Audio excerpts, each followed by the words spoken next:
with CEOs and millionaires. I've never seen my vision be more crystal clear. Look in the mirror, see the change in who I used to be. I kept going, knew success would come eventually. But ask about me back then, they said I wouldn't make it. Nowadays they doubt less and tend to ask for favors. Poetic music, that's realness, don't let them tell you different. And if you ever lost in doubt, then follow your intuition. These words of wisdom is for those who's trying to find their purpose. Don't be living just to die, cause only death is certain. I'm working hard so I can toast to my accomplishments. Cause see, I lost it all and I ain't been the same since. I'm more focused, more ambitious, more everything. Grew up with nothing, I appreciate the finer things. I know it's real when at the shows they ask for autographs. And now they know the name, they ain't gotta ask. Yeah. They ain't gotta ask. Perfect. Awesome. I appreciate you being here. You're a very special number 10 of 10 from the podcast. So super thankful to be able to have the time to talk to people like yourselves. And let's just get going because I know we got a little bit of time here. So just very briefly, just kind of go over like who you are, where you kind of grew up in Israel, kind of what you did a little bit in the army, and then what you're doing now. So it's a pleasure to be here, first of all, and thank you very much for the invitation. Thanks. I'm glad to be the 10th of 10, and I wish you a safe flight back to the US. Thanks.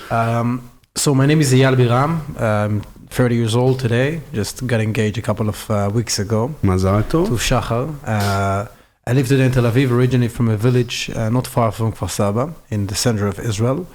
I born and raised there. My family is 8th generation in Israel from both sides. Wow. Yeah, I'm very, very proud of it. I joined to the army in one of the elite forces. I served there for 6 years as a captain, combat captain. I discharged just a couple of years ago, almost 5 years ago. And since then, I'm working to promote the good faces of Israel worldwide. Great. And he's a very humble guy, I'll be honest. He's done a lot and he's doing even more, I think. So if your 20s are an example of what you can do, I think your 30s are going to be even better. So thank you very much. Yeah, for sure. Having a mutual connection in a sense of service. I was a soldier in a special unit in the US, so I always have a great appreciation and a great understanding, I think, of what it's like to serve in your military. With that, obviously, being from Israel, it's always a little bit contentious in the world in certain respects based on some of the false narratives that come out into the news.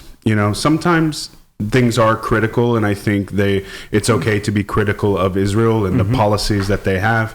But what we don't generally approve of is people just straight slandering or creating a false narrative even further than what the actual truth is. And I think this is what your organization does really good, for allowing soldiers that are leaving the IDF to be able to have information to be able to combat this head on against that and show a different narrative, a more humanistic side to Israel and to the world on its citizens and how you are looking at everything. Can you maybe talk about journalism as a whole from what you've seen being in the military and then also out of it, and how it affects your daily life here in Israel in a sense of the perception from the outside? Yeah.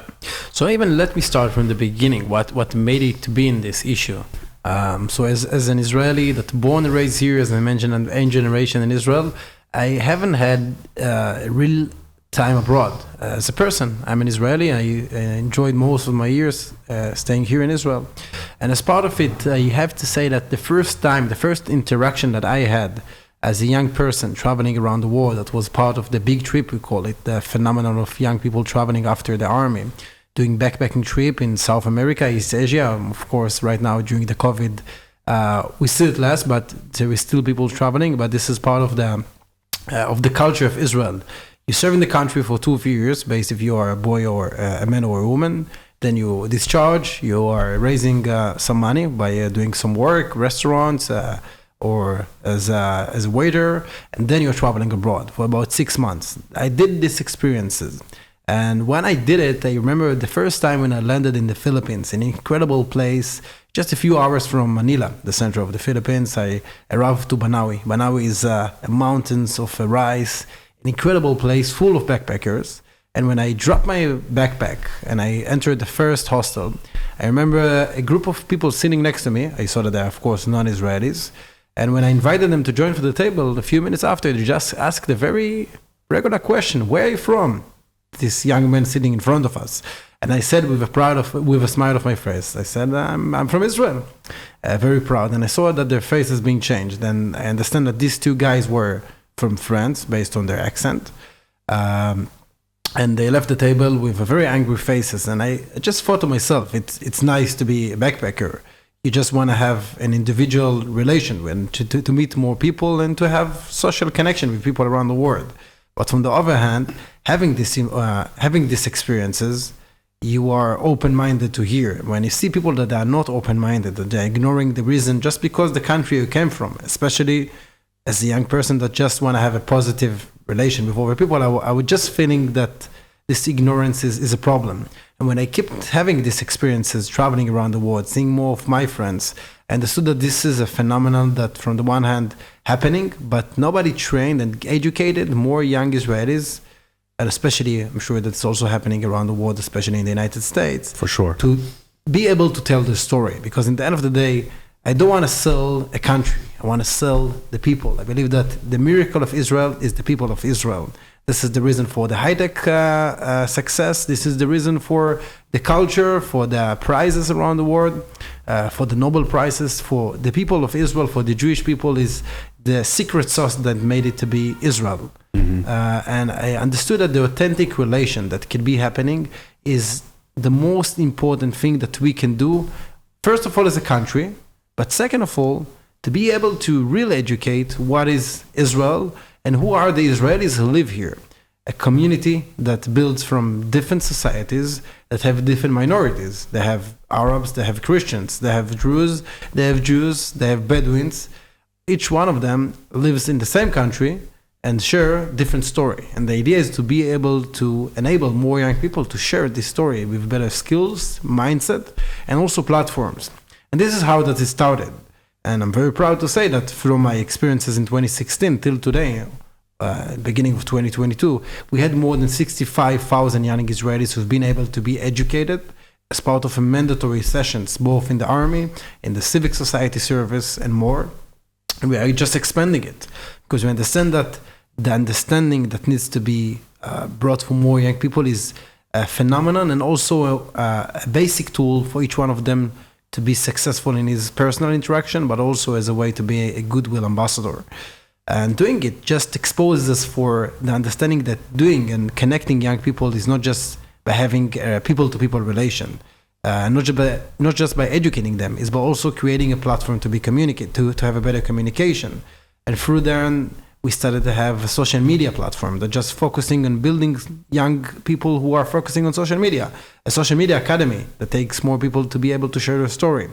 The same thing, young people, authentic, different perspectives, one goal, to share the story of Israel. And the third thing is doing it with Arab countries around the region. And we saw it and I was very excited.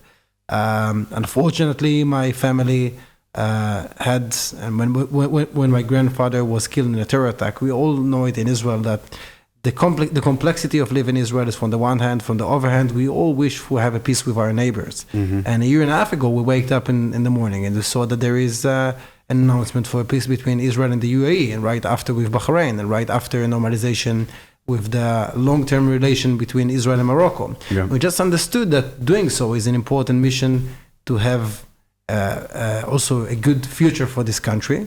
But also the most important part is to have a people-to-people one, because when I ask myself, how can I celebrate? Let's celebrate with my counterpart from the UAE, for example.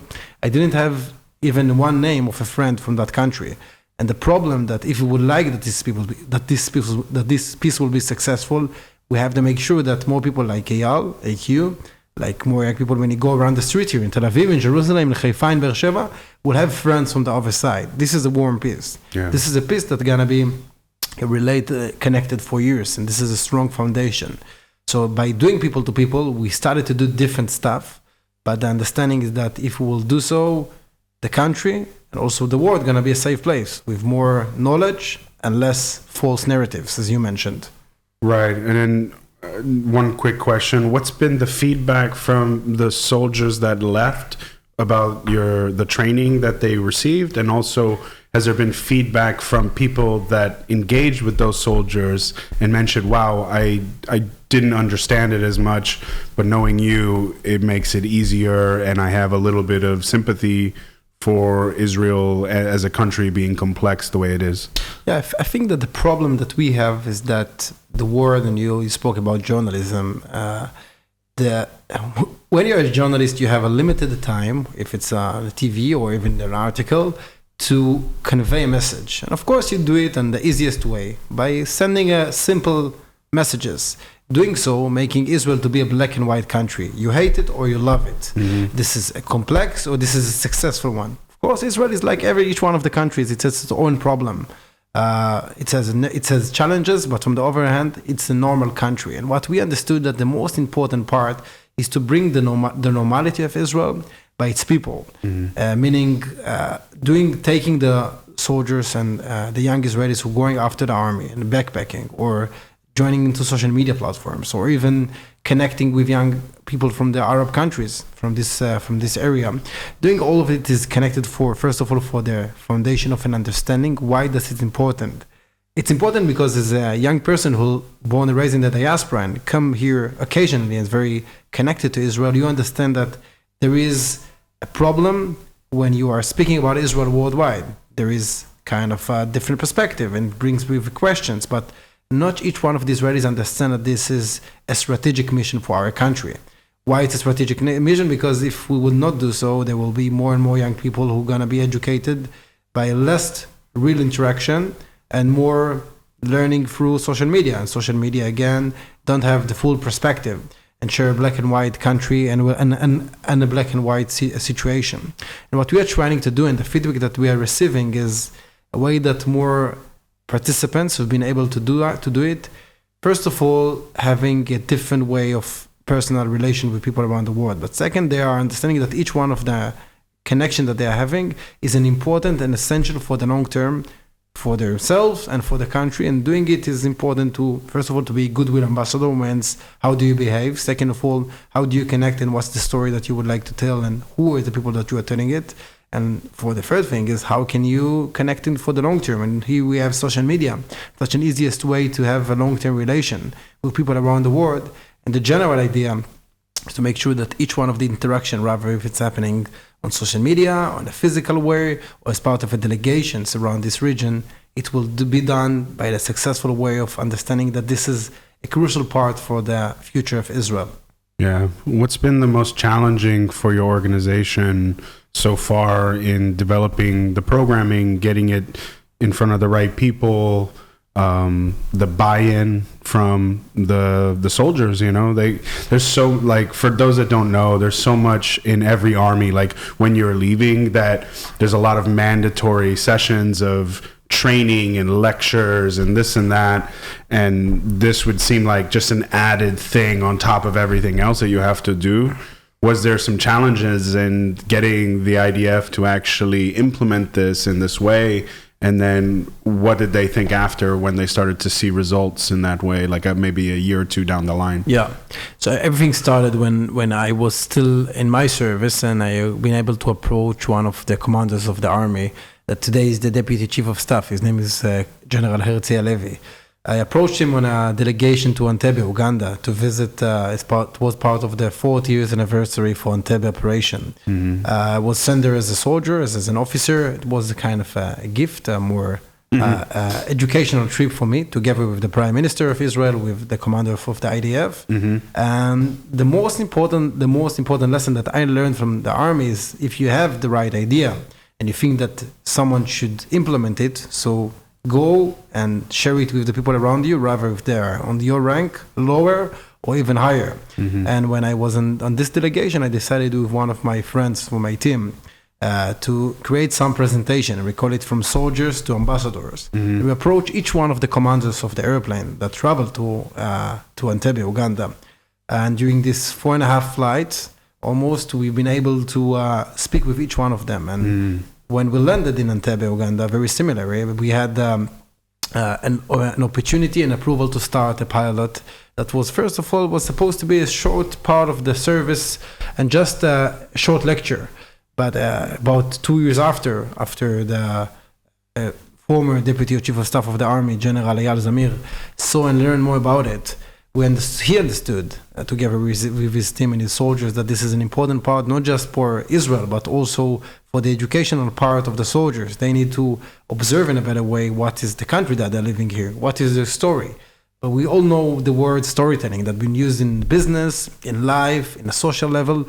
But doing a real storytelling means that you need to know what is the story that you are telling and who are you telling it, and especially what does it mean for you. We understood that by doing it, we of course giving them better skills to share their story worldwide, but also connecting them in a more valuable way for their story that they're educating in, and especially in a way to understand what is the miracle and also the story of Israel that required for them not just to serve for 2 or 3 years, but also to do things afterward. And doing this emissaries work is also being involved in Israel's activity. Yeah, absolutely. And for those that don't know, we talk with many people on the podcast about doing emissary work abroad in the US and other places. It's just a part of the society here to represent the country in a better way out in the outside world. With that being said, what's the target demographic of the people that the former soldiers, the veterans, meet when they're traveling?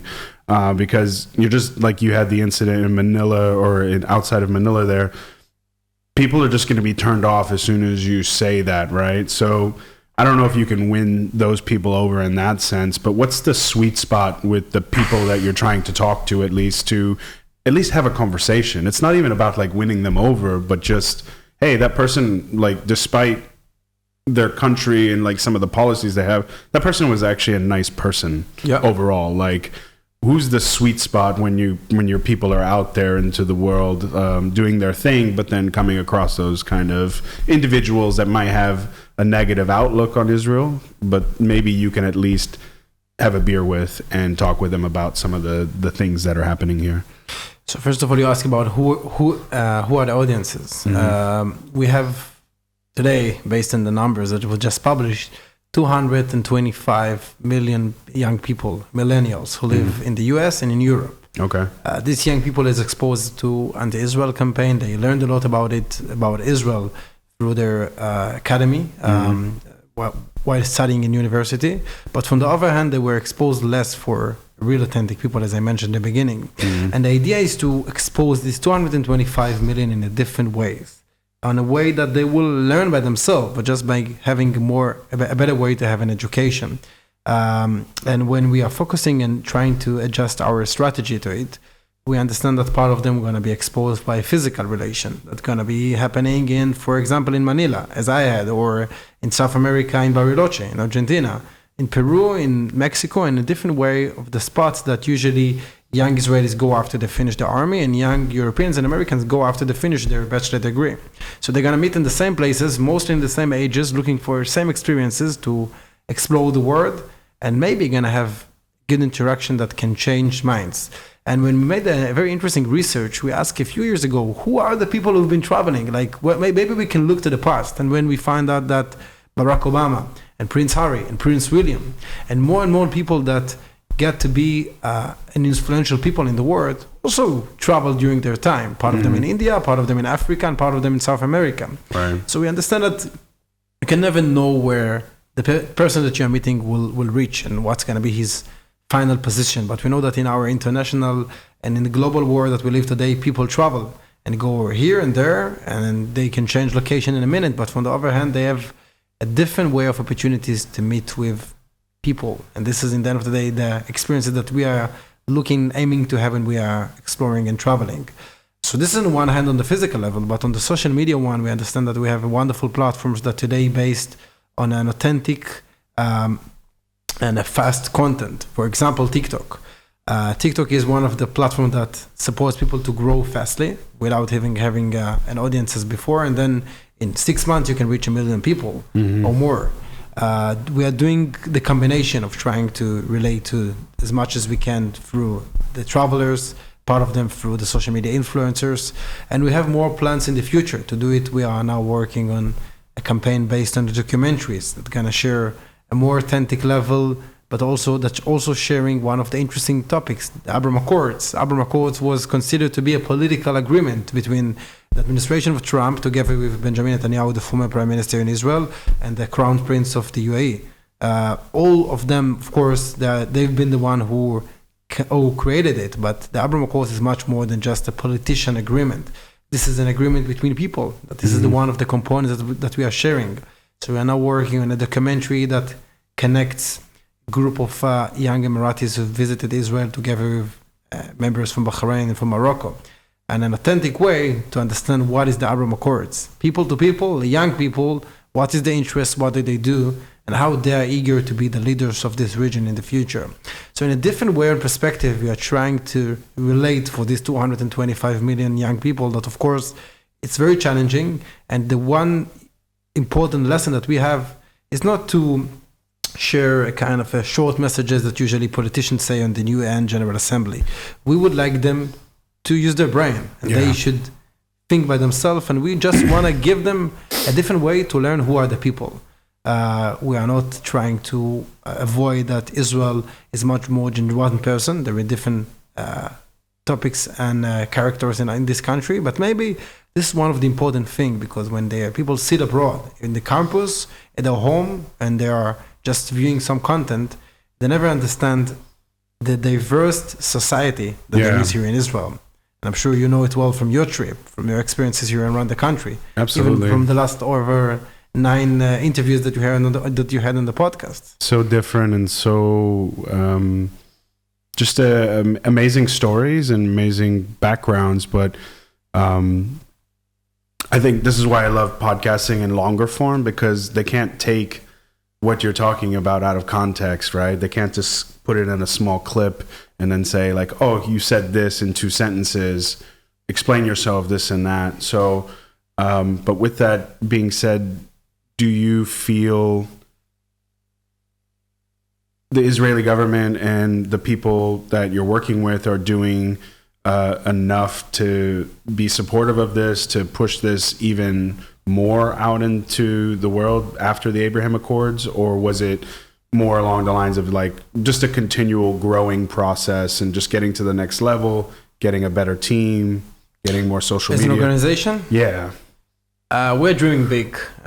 This is part of the challenging way, but also as a way that I believe that could make a change. And if we will grow slow, so we would never make a change. We will never be able to reach this huge audience that also exposed for different stuff, not just for Israel-related topics, but also for environment, to human equality, poverty, different challenges that the world have.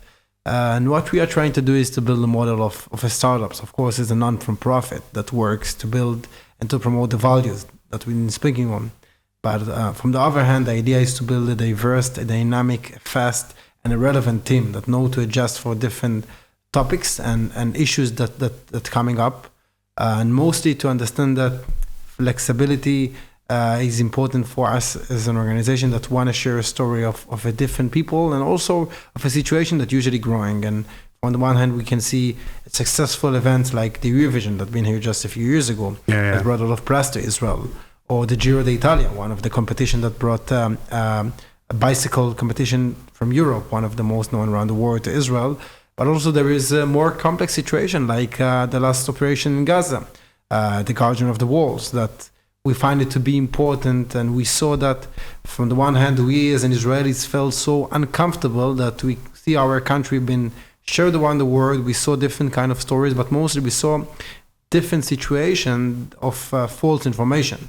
That one picture from a war between Armenia and Azerbaijan was presented as a picture from Gaza and was presented as a war crimes. And of course, one thing that I can say very proud as a former IDF commander, someone who still serves in my reserve, that the IDF, the country that takes into its consideration the complexity of war, of having part of the times disputes and wars in an environment that is not just a war. This is also a civic environment that have people around it, hospitals and schools. And this is part of the way that usually was not seen, and people see the results of false narrative and false information and not the whole picture of what is the way to be able, from the one hand, to protect your people and trying to being able to get and to destroy missiles that were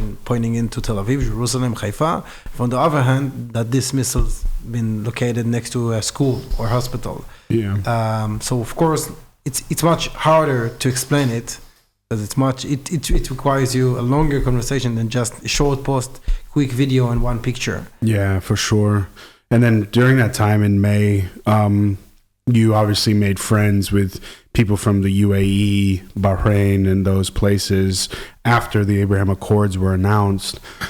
What questions did they have from you as this stuff was going on in May? Let's say, for example, some of the riots from the Arab towns within Israel proper.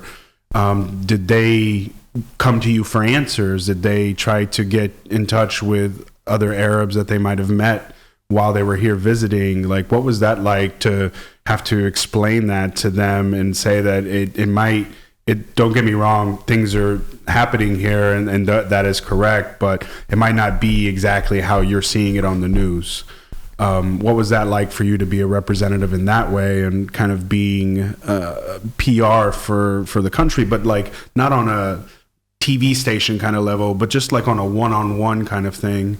What was that like for you? I think it just showed me the example that the impact of what we are having, it requires a long-term investment, and it's not easy to evaluate. But from the other hand, the authentic relation is the one that keeps, and they are the one who can be strong for a generation, and so even for centuries. I remember that during the operation we decided to have an open Zoom call, and we invited all the friends from the UAE, Bahrain, and Morocco that been in touch with us to have a Q&A, an open conversation. We are not the governments, we are not an officials. We can have a question. We can also say, I don't know how to answer it. It's fine. The idea is to present young people. Not all of them we have the all answers for a complicated situation. But when we had it, I remember that during this one of the conversation, an alarm started with a siren, and people ran into the shelters. And I saw the faces of the people on the other side. First of all, their concerns. They really care about us. Yeah. And from the other hand, they understood that sitting here speaking and having a dream of a more relation, there is much more complicated situation that is even harder to explain until you are hearing the siren and people are getting into the hectic of running to the shelter. So I understood that the relation are one of the important assets that we have as an Israelis. Yeah. But with that, doing it requires an investment, and one by one, we should just have more people who have this relation with Israel. The good thing that one person cannot achieve it, but the millions who live here in Israel today, the 9 million Israelis, including the millions of people who are the Jews from the diaspora and the other people who are really been care about it, each one of them can do just a few. And this few is a major change. Yeah. And this is what we are aiming to do. Maybe it's not very high-tech on the strategy, but this strategy works, and it works well. And the idea is to reach out to more, to approach them, to give them the opportunity to be their own ambassadors, give them the skills, the story, and then give them a platform to share their own perspective. And the good thing that I can say that I can just see supports, and there is not an opportunity that I met with an Israeli, regardless their political opinion, that said, I'm supporting it.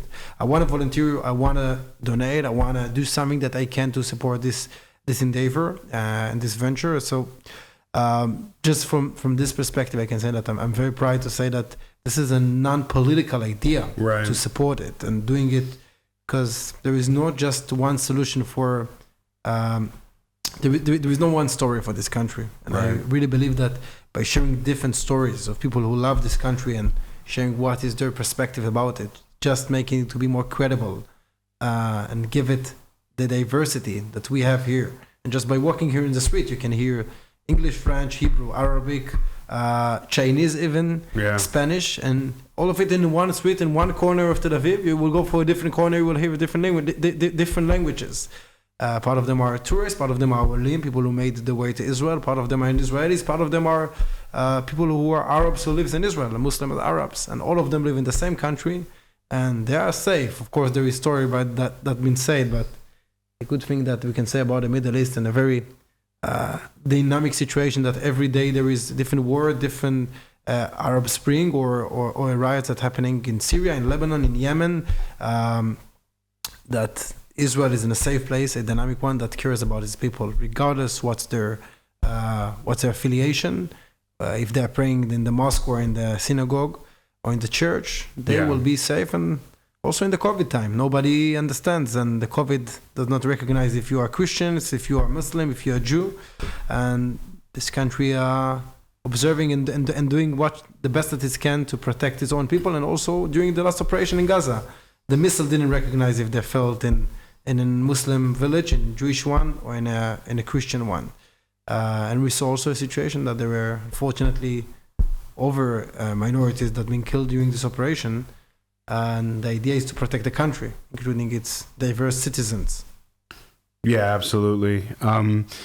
Is your organization working with any nonprofits directly, like in the US, to maybe get on campuses, to be able to have speakers go around and like give storylines and talk about issues that are happening here, but then also having an open discussion on, what people might be thinking, what they're reading and stuff like that in that way?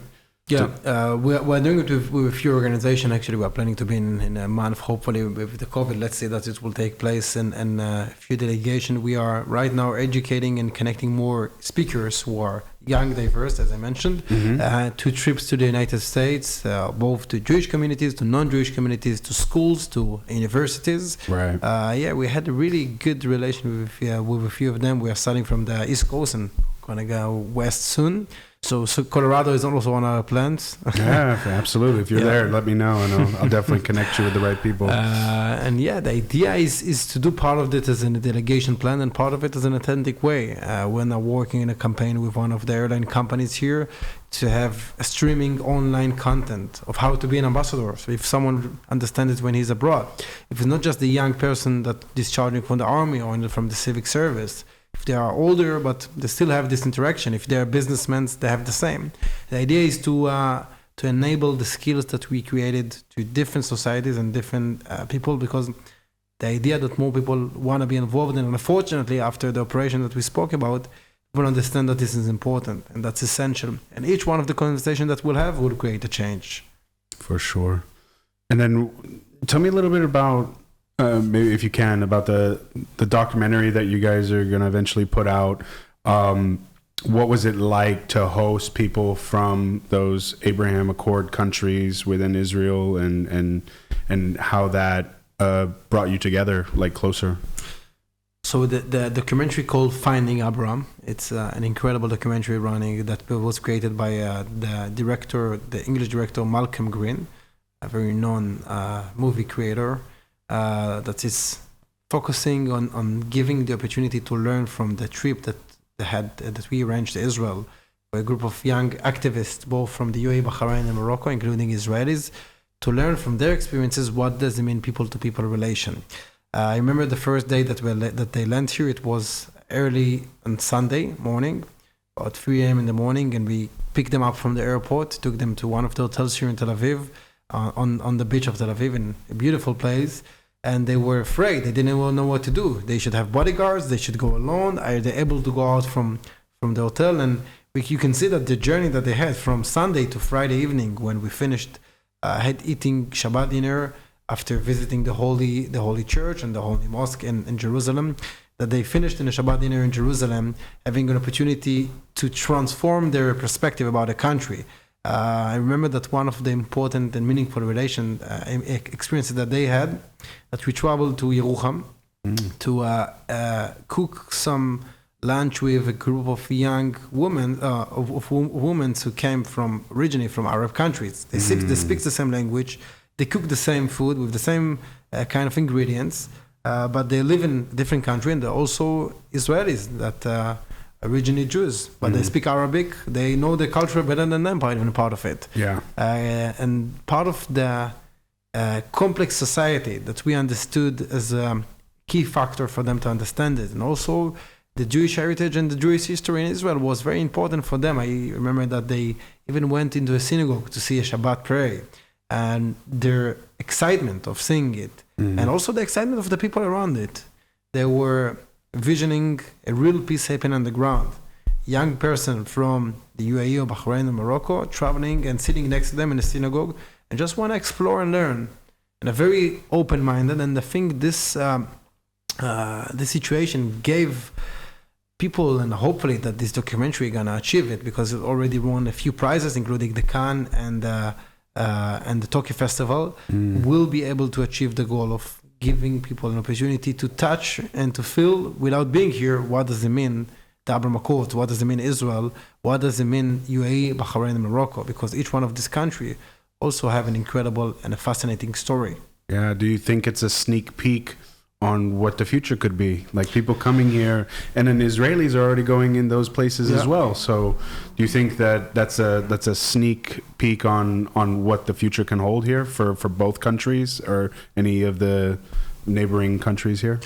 We just wish for peace with more countries. We understand that there is some progress. Part of it has been spoken around the news, part of it less. But for example, we all wish for the day that Saudi Arabia will have normalization with Israel, that Qatar will have, that Oman, some countries that already had progress, but of course not officially, and not signed the normalization agreement as the UAE led together with Bahrain and Morocco. And when you are traveling to the UAE, you can see it. The UAE is an incredible environment. It's a Switzerland in the Middle East. It's a place that open for different perspective, that hosts people that can feel secure to be their own, to have their own nationality in a place that combines everything. And I truly believe that in one day we will see here a change, because also the young people who sit not far from here in Saudi Arabia, a very influential country for the Arab world and for the Muslim world, would like to have a relation with Israel, because a relation with Israel means technology, it means education, it means young leadership, but mostly it means an opportunity to have more connection. Even from a spiritual level, like this is from the perfect, film name, the Book of Abraham.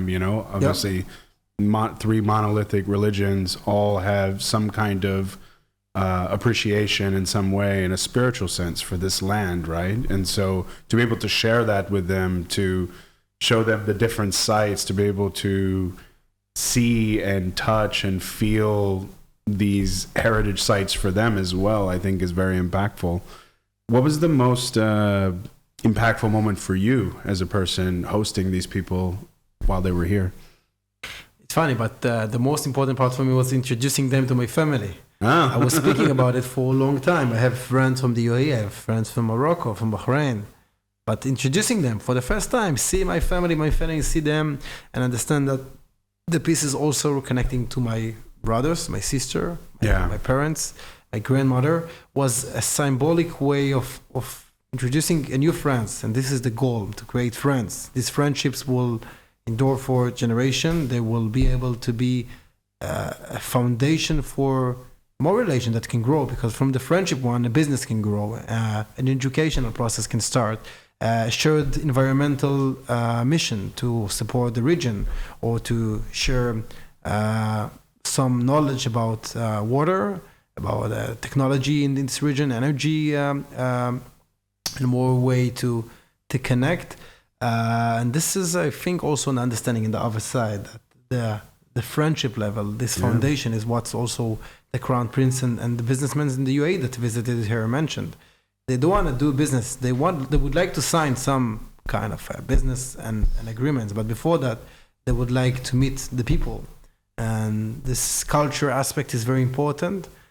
I believe that if we will invest and we will do our best in the next few years to build here a supportive young leadership that support and in one day gonna be the leadership in the countries, the parliament members, maybe the prime ministers, as the people who care about the other countries, both Israelis who care about them and them that care about Israel, will be able to achieve here a Europe in the Middle East, countries that will be able to live next to each one together with respect and understanding, but on the other hand, with a way that Israel, and this is one of the vision that my generation has started here before, will not believe that there will be an Arab country that will support the Jewish state. And this is one of the goals, to live each one of us next to us together, with an understanding that Israel is part of the Middle East and an important part that can also bring success, knowledge, and better relation.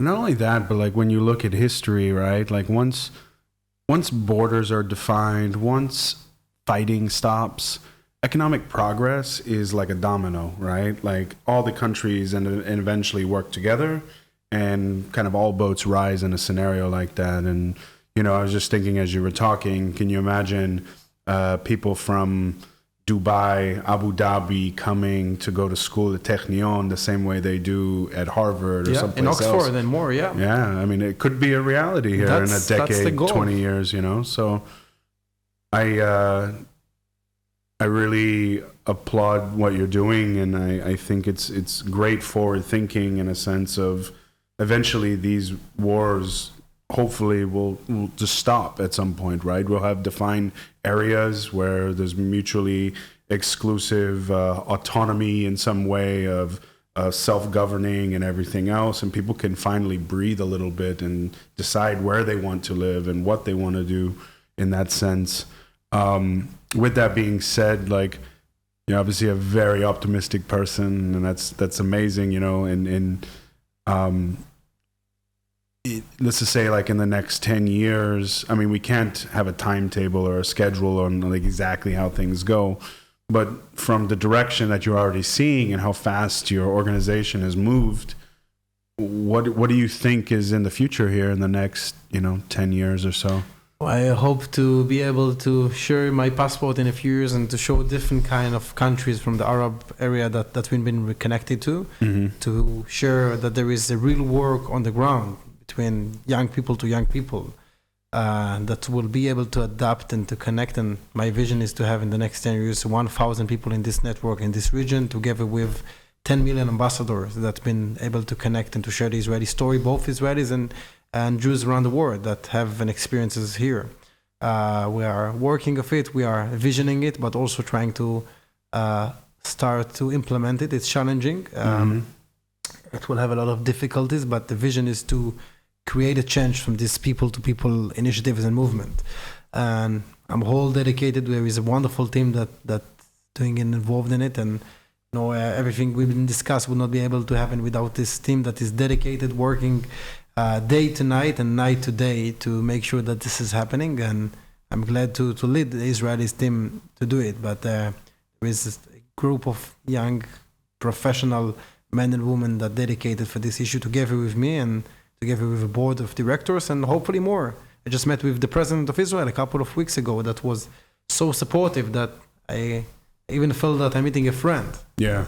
On his way of understanding that we should just adopt, support, and have more initiatives like it coming up.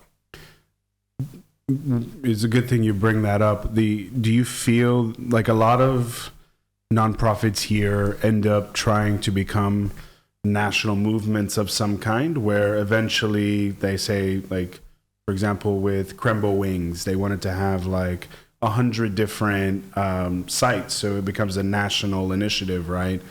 What's the plan for your organization moving forward? Is there going to be a point where the government might actually have more influence, or do you want to keep it private and local and one-to-one like you're doing and slowly building it rather than coming from the top down? The government already do, but they should support it more financially. Got it.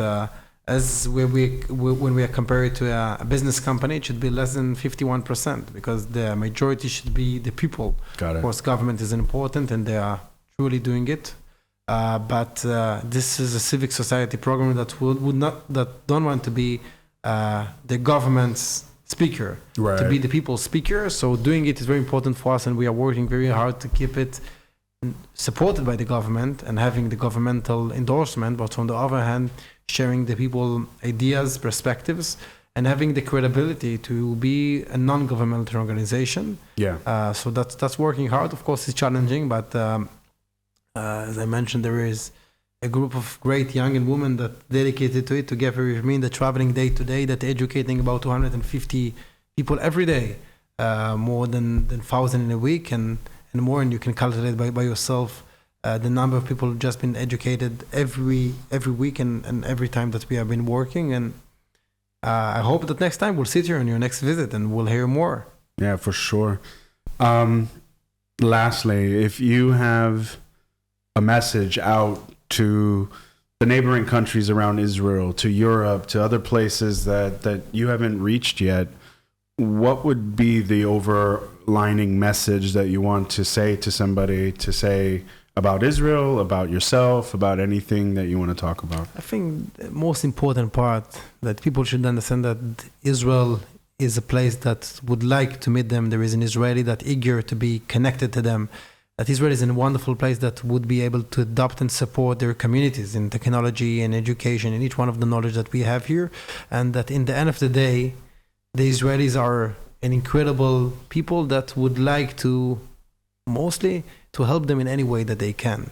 I think this is the Tikkun Olam and the mission that we have also as the Jews, to make a better place and say Letaken Olam Shavur, to make sure that the world gonna be a better place when the time that we're gonna pass away, and that will happen in a matter of decades or less. We don't know, but we're all gonna finish in the same place. And the question if we will be able to achieve our goal in the meantime that we've been able to do and to be active.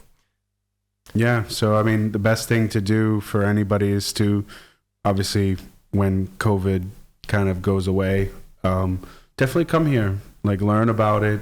They have plenty of professional, amazing tour guides here for the history aspect, for the culture aspect, for the food aspect. Yeah, the food is an important one. So this place is rich in many things, and like he said, people are here. They want to see you. They want to meet you. They want to have a connection with you in some way. So at least when you leave here, you'll think of the place differently. Yeah.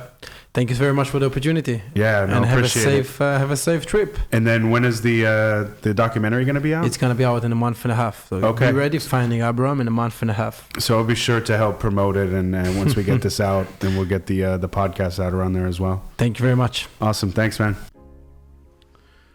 The show is produced by myself, Ben, out of Denver, Colorado. Be sure to subscribe to the show wherever you consume the content.